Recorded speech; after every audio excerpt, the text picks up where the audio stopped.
નમસ્કાર ખેડૂત ભાઈઓ, હું છું લોકો મોલબેન. આપ જોઈ શકો છો આ વિડીયો જે તલ ઊભો કરવાનું પાઇપ બનાવ્યો છે. તમે જોઈ શકો છો.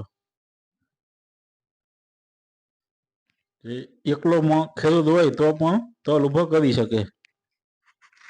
આવી રીતે મેકતું જવાનું છે. આપ જોઈ શકો છો. વીંડી પણ એકદમ ગોળ થાય છે, નમતા નથી.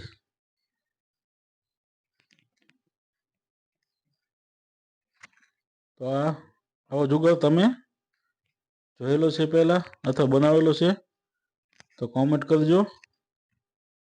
મારી ફેસબુક પેજ અને યુટ્યુબ ચેનલને સપોર્ટ કરજો. આપ જોઈ શકો છો આવી રીતે સળિયા કાઢી લેવાના, બાદમાં પાઇપ કાઢવાની વચમાંથી નીકળી ગયું. વીંડી થઈ ગઈ કમ્પ્લીટ. આગળ જઈને આવી રીતે પાછી પાઇપ ઊભો કરી આવી રીતે હરિયા નાખવાના. જોઈ શકો છો હરિયા પણ કમ્પ્લીટ ફિટ થઈ ગયા. આવી રીતે જો આપ જોઈ શકો છો. આવું બનાવવામાં ખર્ચો પણ વધારે નથી થતો. માત્ર 300 રૂપિયાના ખર્ચામાં તૈયાર થઈ જાય છે.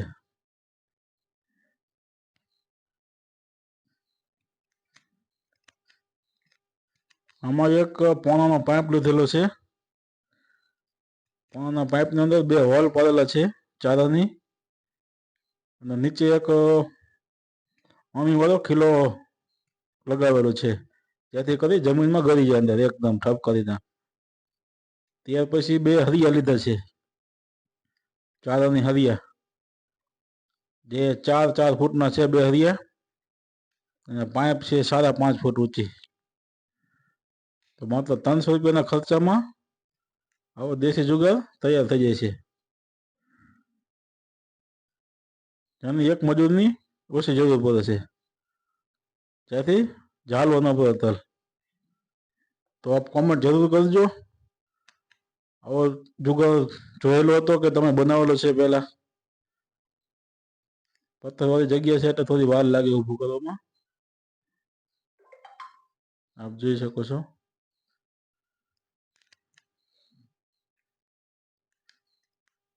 તો તમારા વિસ્તારમાં તલનું કેટલું વાવેતર હતું તે પણ જણાવજો. કયો નંબરમાં સારા ઉત્પાદન આવે તે પણ જણાવજો કોમેન્ટમાં. અમારે તો આ ગુજરાત 3 નંબર છે. અનમને 9-10 મણની આજુબાજુ ઉતાર આવ્યો લાગે છે.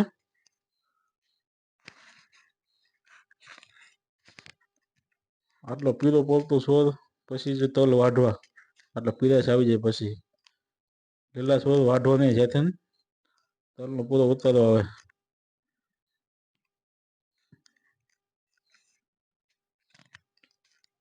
તો કોમેન્ટ જરૂર કરજો. અમારી યુટ્યુબ ચેનલ, ફેસબુક, ઇન્સ્ટાગ્રામ ત્રણેયને સપોર્ટ કરજો. આ છે દેશી જુગાર. જો પાઇપ અને 2